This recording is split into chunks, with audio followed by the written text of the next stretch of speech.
పంతులు గారు బ్రాహ్మణుడు అరుగు మీద కూర్చున్నాడు. అట్నుంచి వెనక నుంచి ఓ కసాయివాడు ఆవును తరిమాడు. అప్పటికే దాన్ని చావగొట్టేశాడు. ఆ ఆవు పారిపోయి పక్కనే దూరింది ఆయన ఇంట్లోకి.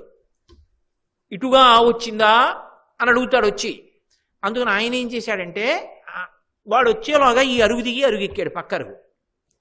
ఆయన వచ్చి అడిగాడు, ఆవు ఇటుగా వెళ్ళిందా అని అడిగాడు. ఏమో ఈ అరుగు మీద కూర్చున్నాక వెళ్ళలేదే అన్నాడు. ఆ అరుగు మీద కూర్చున్నప్పుడు కదా వెళ్ళింది.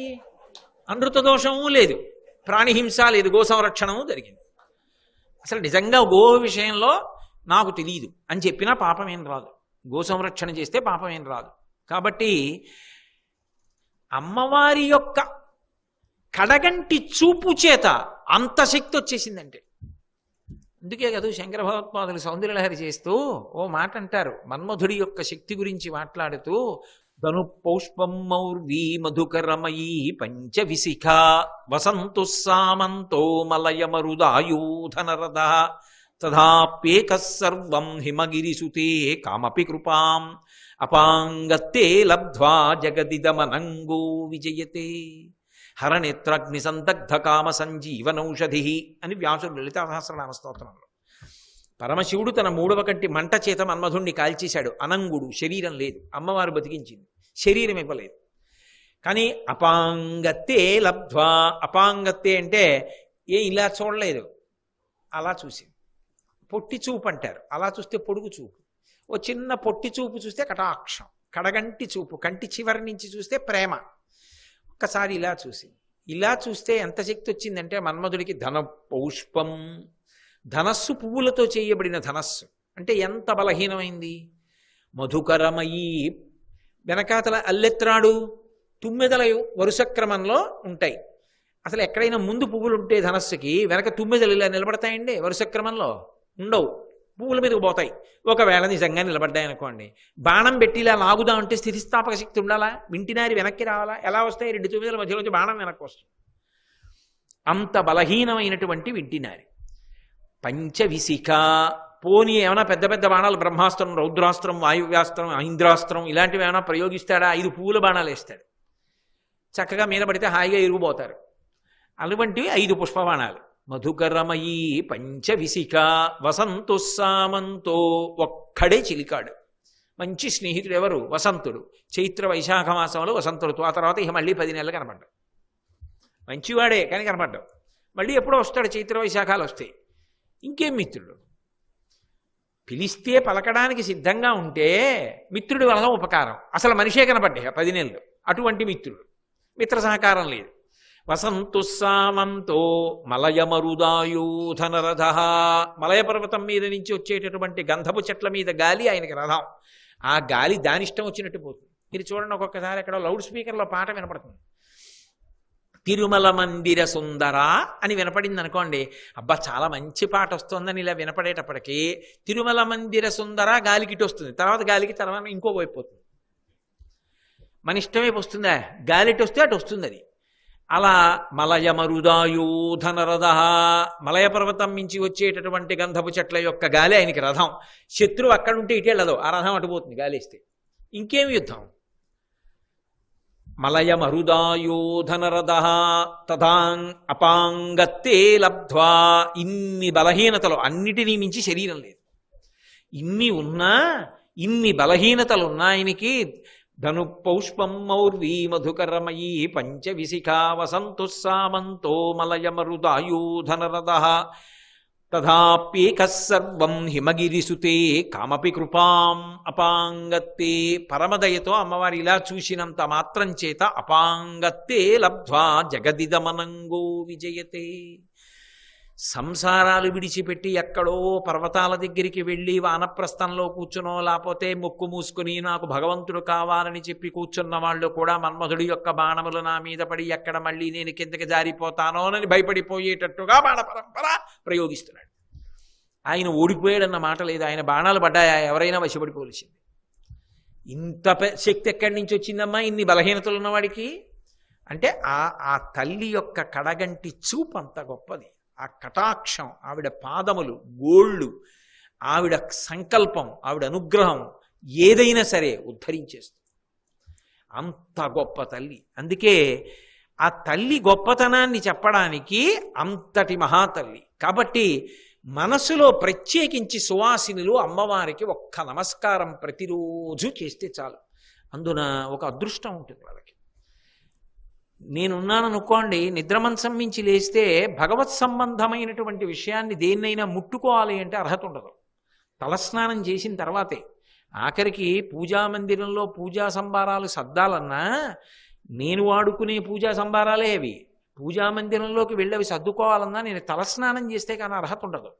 అదే ఇల్లాలికి లేస్తూనే సర్వమంగళాదేవత ఆవాహన చేయబడినటువంటి మంగళసూత్రం గుండెల మీద ఉంటుంది. ఆ సూత్రం విశుద్ధి చక్రం పార్వతీ పరమేశ్వర పాదద్వంద్వానికి తగులుతుంటుంది ఎప్పుడు. అదే ఆయన ఉన్నాడనడానికి గుర్తు. అందుకే కదా ఏ కారణానికి తీరింక మెళ్ళొంచి దాన్ని ఒక్కసారి ఇలా కళ్ళకు అద్దుకుందనుకోండి, అంతే ఆవిడ పొంగిపోతుంది.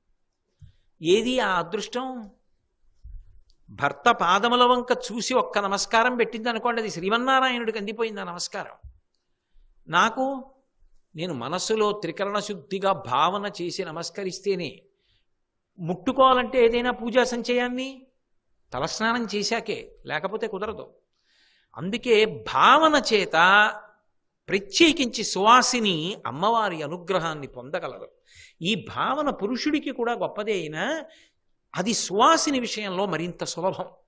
అంటే అమ్మవారి అనుగ్రహం అలా ఉంది. అందుకే సువాసిని అర్చన ప్రీత, సువాసిని అర్చనకే ఆవిడ మరింత ప్రీతి పొందుతుంది.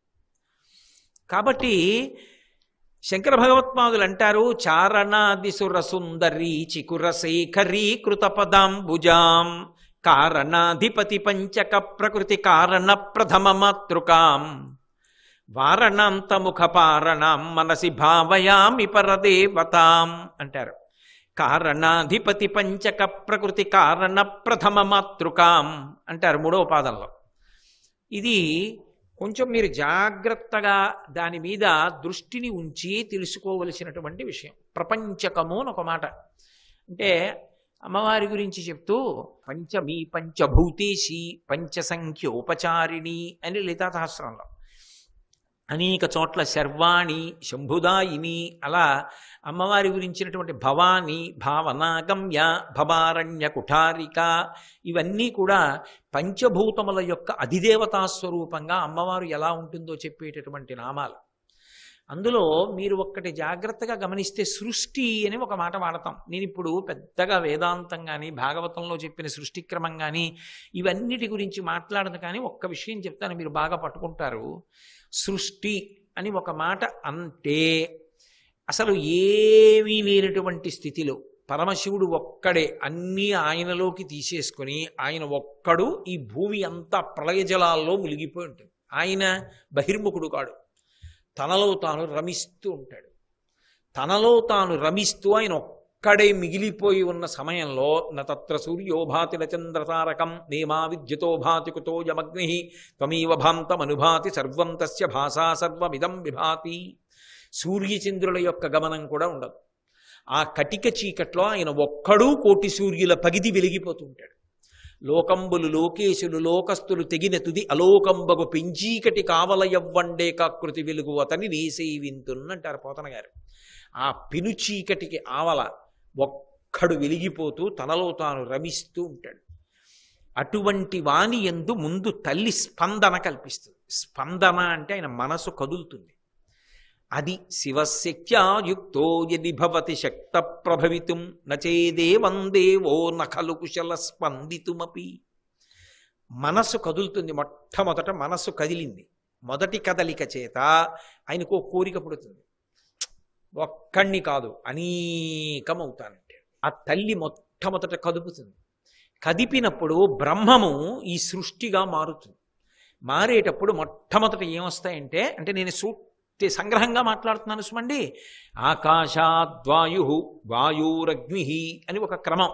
మొట్టమొదట ఆకాశభూతం ఏర్పడుతుంది మహాభూతాల్లో బయట. ఆకాశభూతం నుంచి ఆకాశాద్వాయు వాయువు ఏర్పడుతుంది. వాయురగ్ని, ఆ వాయువు నుంచి అగ్ని ఏర్పడుతుంది. అగ్ని నుండి నీరు, నీటి నుంచి భూమి. ఇది క్రమం. ఈ క్రమంలో ఏర్పడతాయి. ఈ క్రమంలో ఏర్పడిన తరువాత ఒక విచిత్రం జరుగుతుంది. ఈ 5టికి 5 తన్మాత్రలు ఏర్పడతాయి. వీటి యొక్క గుణములు అంటారు వాటిని. ఆకాశమునకు శబ్దం ఏర్పడుతుంది. అలాగే ఆకాశము, ఆకాశాద్వాయు, గాలి, గాలికి స్పర్శ, గాలి తగిలిందనుకోండి స్పర్శ ఏర్పడుతుంది, స్పర్శ దానికి గుణమవుతుంది. వాయురగ్ని, అగ్ని, అగ్నికి ఉండేటటువంటి లక్షణం రూపము. అగ్ని తేజస్సు కాబట్టి రూపం కనపడుతుంది. కాబట్టి అగ్ని రూపమునకు రూపాన్ని గుణంగా పొందుతుంది. అలాగే తర్వాత నీరు వస్తుంది. నీటికి గుణముగా రుచి ఏర్పడుతుంది. నీరే రుచిని పొందిస్తుంది. అందుకే నీటికి గుణము రుచి. తర్వాత పృథివీ, భూమి ఏర్పడినప్పుడు భూమికి గుణముగా వాసన ఏర్పడుతుంది. అందుకే బయట చూడండి, వాన పడింది అనుకోండి, మట్టి తడిసిన వాసన వస్తుంది వెంటనే. గ్రీష్మ ఋతువు అయి వర్ష ఋతువు రాగానే మొట్టమొదటి వాన పడగానే మట్టి తడిసిన వాసన వస్తుంది. అందుకే అది భూసంబంధమైన మంత్రం. గంధద్వారాంధురాదరుషాం నిత్యపుష్టాం కరీషిణీం ఈశ్వరీగుం సర్వభూతానాం తామిహోపహ్వయే శ్రియం. ఆ మంత్రం భూసంబంధం, పృథ్వీ సంబంధం. అది అటువంటి గంధము భూమికి తన్మాత్ర గుణం. ఇవి విడుతాయి. ఈ 5 భూతములకు 5 ఏర్పడతాయి తన్మాత్రలు. ఇప్పుడు ఈ 5టికి 5 తన్మాత్రలు వచ్చిన తరువాత మళ్ళీ ఈ 5టిలో ఆకాశభూతం అలా పక్కకు ఉండిపోతుంది. ఉండిపోయి 4 భూతములలోంచి మళ్ళీ 4 వస్తాయి. ఆకాశాద్వాయు, వాయువు కదూ. ఆ వాయువులోంచి మొట్టమొదట ఏడొస్తుంది అంటే మనసు ఏర్పడుతుంది. చంద్రుడు అధిదేవతగా వస్తాడు. చంద్రుడు అధిదేవత అయి మనసు సృష్టింపబడుతుంది. ఆ వాయువు నుంచి అగ్ని, ఆ అగ్నిలోంచి బృహస్పతి అధిదేవతగా బుద్ధి ఏర్పడుతుంది. వాయురగ్ని, అగ్నిలోంచి నీరు వస్తుంది. ఆ నీటిలోంచి చిత్తము, రుద్రుడు అధిదేవతగా వస్తాడు. ఆ తర్వాత పృథివీ వస్తుంది. మళ్ళీ ఆ పృథివీ నుంచి అహంకారం ఏర్పడుతుంది. అహంకారమునకు జీవుడు అధిదేవతగా ఉంటాడు. ఇవి ఏర్పడినప్పుడు ఏమవుతుందంటే మనోబుద్ధి చిత్త అహంకారములని అంతఃకరణ చతుష్టయం ఏర్పడుతుంది. ఇందులో జీవుడు నేను చేస్తున్నాను అంటాడు. అందుకే ఎవరు చేశారండి? నే చేశాను, అహంకారం. జీవుడు నేను, అహంకారం, నీ చేశాను. ఎవరు చెప్పారు పని? నే చెప్పాను. ఎవరు విన్నారు? నేను విన్నాను. జీవుడు అహంకారం, పృథివీ సంబంధమైనటువంటి గుణంగా వస్తారు. ఇలా విడుతుంది. ఇంకా నేను తర్వాత స్థూలం, సూక్ష్మం, పంచీకరణం, అపంచీకరణం ఇవన్నీ ఇప్పుడు నేను మాట్లాడినవన్నీ భాగవతంలో చాలా వేదాంతపరమైనటువంటి విషయం, ఆ సృష్టికి సంబంధించిన విషయం. ఇందులో మీరు ఒక్క విషయాన్ని జ్ఞాపకం పెట్టుకోండి. అప్పుడు జీవుల యొక్క కర్మలని లెక్క పెడతారు. పునఃసృష్టిలో మళ్ళీ ఈ జీవులందరూ గతంలో మహాప్రళయమునందు ఏ ఏ పాపపుణ్యములను చేసి ఉన్నారు లెక్క తీస్తారు. ప్రారబ్ధాన్ని నిర్ణయిస్తారు. ఈ శరీరం ఇచ్చినప్పుడు వీళ్ళు ఏం పొందాలి, ఎంత పుణ్యం అనుభవించాలి, ఎంత పాపం అనుభవించాలి అన్నది నిర్ణయించి ముందు స్థావర జంగమములను ఏర్పాటు చేస్తారు. స్థావరములంటే కదలకూడదు, జంగమములంటే కదలాలి. స్థావరములుగా వచ్చినప్పుడు చెట్లు మొదలైనవి స్థావరములుగా వస్తాయి. జంగమములంటే కదలాలి. మళ్ళీ ఈ జంగమ ప్రాణులు 3 అయిపోతాయి. ఇవి దేవతలు, మనుష్యులు, తిర్యక్కులు అని 3 విభాగాలు అయిపోతాయి. దేవతలు ఉత్తమ కర్మలు చేసి పుణ్యం చేసిన వాళ్ళని దేవతలుగా పంపిస్తారు. పుణ్యము పాపము రెండూ చేసినటువంటి వాళ్ళని మనుష్యులుగా మర్త్యలోకానికి పంపిస్తారు. కేవల పాపం చేసిన వాళ్ళని తిర్యక్కుగా పంపిస్తారు. మళ్ళీ పంపించినప్పుడు ఏం చేస్తారంటే సుఖము, దుఃఖము ఈ 2 అనుభవించాలి. ఈ 2 అనుభవించడానికి వాడు ఉన్నాడు అనడానికి శబ్ద, స్పర్శ, రస, రూప, గంధములు 5 ఆ పంచభూతముల యొక్క తన్మాత్రల్ని ఆధారం చేస్తారు. బ్రహ్మాండంలో ఏముంటాయండి? పంచభూతాలు ఉంటాయి. ఆ పంచభూతాలే బయట ఉంటాయి. పృథివీ, భూమి ఎక్కడుంది? బయట ఉంది. పృథివీ పిండాండంలో ఉంది. దీన్ని ఇలా అన్నాను అనుకోండి, ఎన్ని స్నానాలు చేసినా మట్టి వస్తుంది. బ్రహ్మాండంలో పృథివీ, పిండాండంలో పృథివీ. అప్ బ్రహ్మాండంలో నీళ్లు, ఇందులో నీళ్లు. ఇందులో నీళ్లు పోస్తున్నాను కదా, నీళ్లు ఉంటాయి ఇందులో. అలాగే తేజస్సు, బయట అగ్నిహోత్రం ఉంటుంది, ఇందులో కూడా వేడి ఉంటుంది కదా. ఎన్ని డిగ్రీల వేడి ఉండాలో అన్ని డిగ్రీల వేడి ఉండాలి. తగ్గిపోయినా ప్రమాదం, ఎక్కిపోయినా ప్రమాదం. ఎక్కిపోతే జ్వరం, తగ్గిపోతే కాళ్ళు రుద్దాలి, చల్లబడిపోయాడని గుర్తు. అదే వేడి ఎప్పుడు ఉండాలి. కాబట్టి తేజస్సు. కాబట్టి ఆ పృథివీ, అప్, తేజస్సు, వాయువు. ఊపిరి తీసుకోవాలా వద్దా? లోపల వాయువు ఉంటుంది, బయట బ్రహ్మాండంలో వాయువు ఉంటుంది.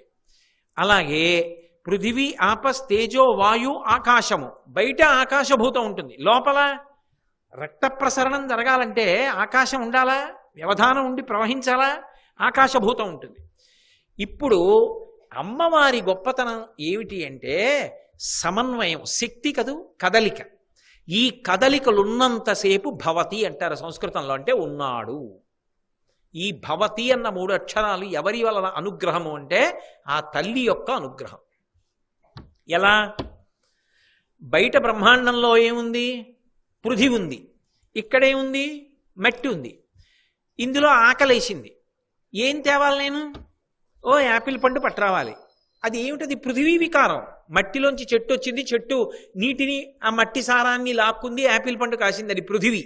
ఆ పృథివీని తెచ్చి నోట్లో పడేసుకుని నవిలి మింగేశాను. ఇప్పుడు ఈ పృథివీ ఎక్కడికి వెళ్ళింది? బ్రహ్మాండంలోంచి పిండాండంలోకి వెళ్ళింది. వెళ్ళిపోయిన తర్వాత యాపిల్ పండు అంతా రక్తంలోకి వెళ్ళిపోతుందా? కొంత పిప్పి మిగిలిపోతుంది. ఇప్పుడు ఈ పిప్పి ఎక్కడికి వెళ్ళాలి? మళ్ళీ బ్రహ్మాండంలోకి వెళ్ళిపోవాలి, మళ్ళీ పృథివీ పుచ్చుకుంటుంది. అలాగే నీరు కావాలి, ఇందులో నీరు అయిపోయింది. ఇందులో నీరు అయిపోయిందని ఎవరు చెప్తారు?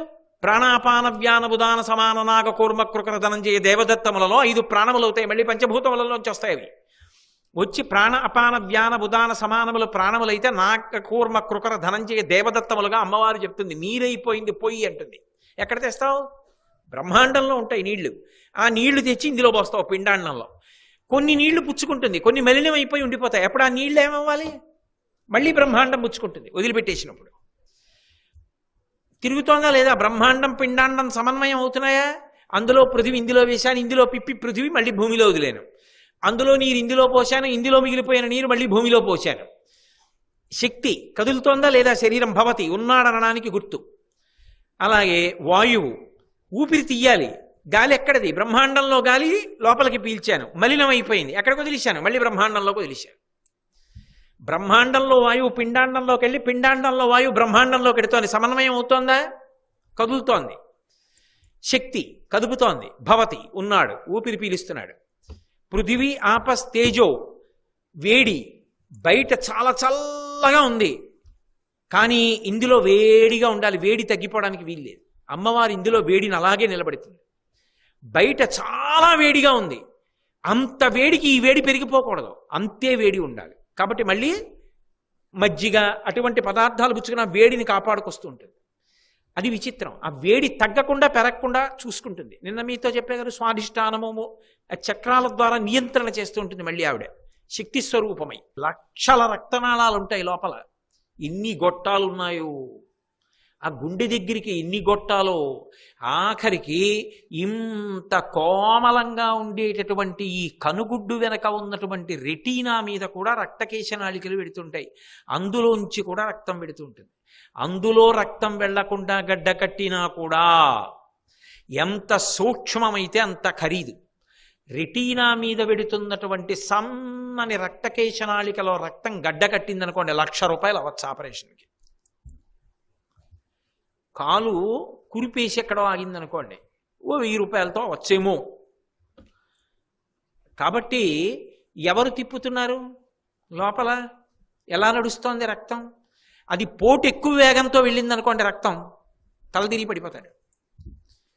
పోటు తగ్గిపోయిందనుకోండి, బీపీ పడిపోయిందండి హాస్పిటల్లో పెడతారు. ఒకే వేగంతో రక్తాన్ని ఎవరు తిప్పుతున్నారు? అలా తిరిగితే భవతి ఉన్నాడు. వెళ్ళగానే ముందు రక్తపోటు కదండి చూస్తారు. ముందు చూసి అది ఆ రక్తం చూపించవలసినటువంటిది ఆ చక్కగా చూపిస్తోంది అనుకోండి, వెరీ గుడ్ అంటారు డాక్టర్ గారు. కట్టిన బట్ట విప్పేసేసి అది తేడా ఉందనుకోండి, మళ్ళీ ఇంకోసారి చూసి ఇంకొకటి చూడడం. ముందు మీరు పడుకోండి అని బెడ్ ఇచ్చేస్తాడు. నేనా ఆ వేగాన్ని నియంత్రిస్తున్నది? బయట నేనెక్కిన వాహనమే వేగం నియంత్రించకుండా నా ఇష్టం వచ్చినట్టు ఎడతాను. అమ్మవారు అలా వెళ్ళడం మొదలెడితే లోపల ఆ పాటి బుద్ధి ఉంటే ఇష్టం వచ్చిన వేగంతో వెళ్ళొచ్చా ఎక్కిన వాహనం మీద? ఆవిడ ఒకే వేగంతో కదపాలి. భవతి ఉన్నాడు. మీరు చూడండి, ఒక్క మాట చెప్తాను.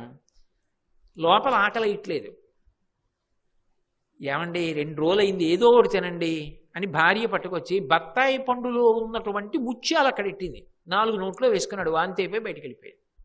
ఎవరి దగ్గరికి వెళ్ళాలి? నా దగ్గరికి కాదు, వైద్యుడి దగ్గరికి వెళ్ళాలి.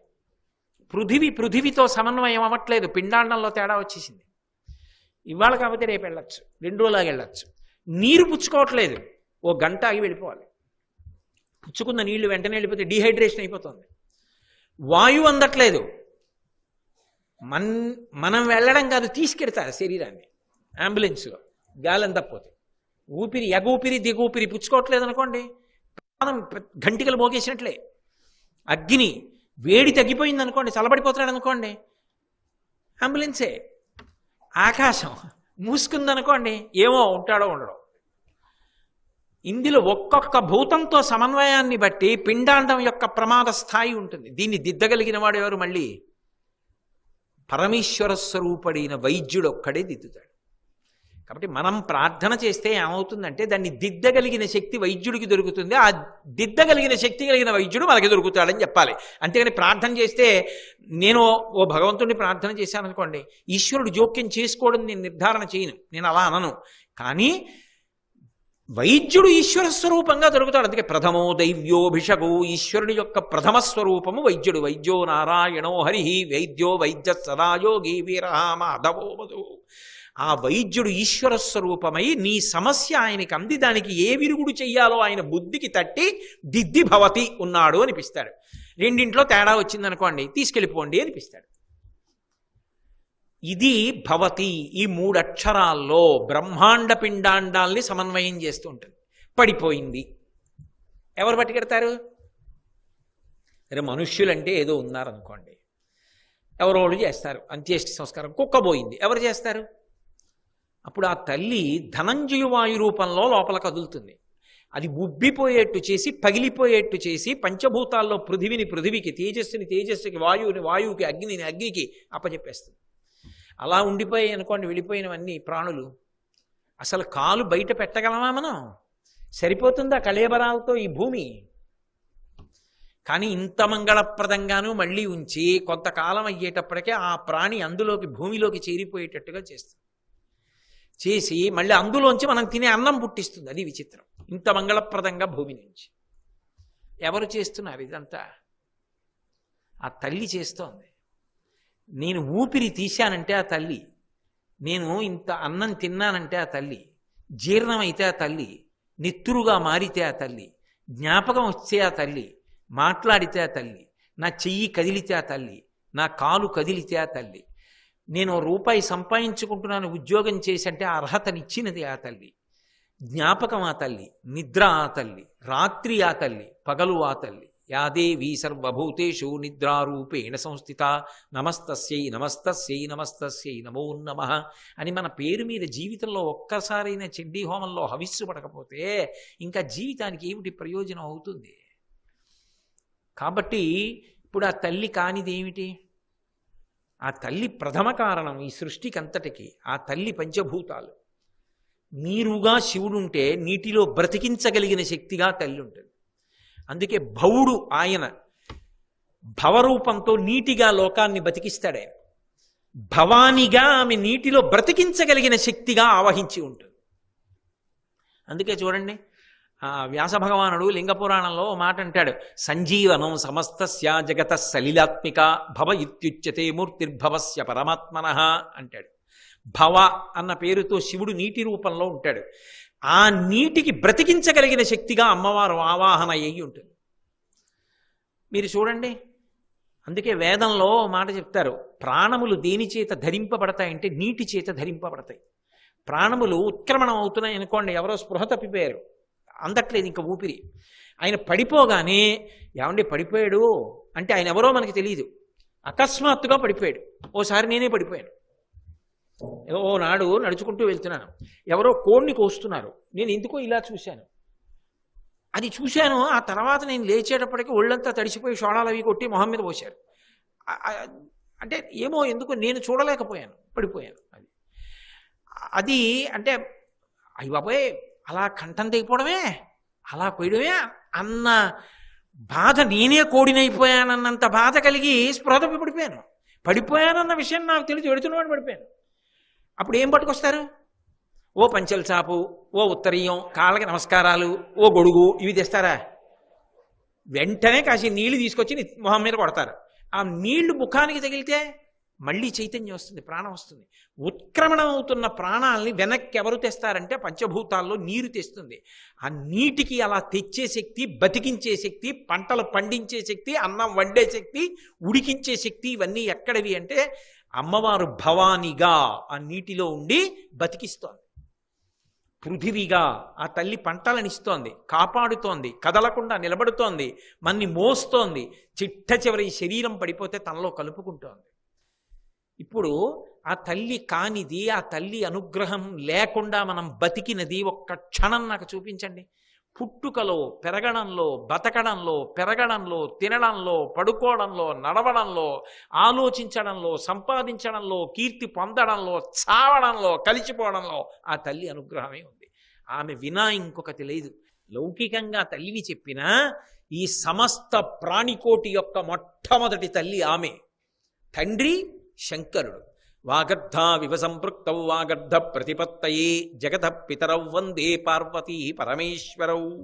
కాబట్టి ఆ పార్వతీ పరమేశ్వరుడు ఇద్దరు జగత్తుకి తల్లిదండ్రులై ఉన్నారు. శ్రీ ఉమామహేశ్వర పరబ్రహ్మార్పణమస్తు. స్వస్తి.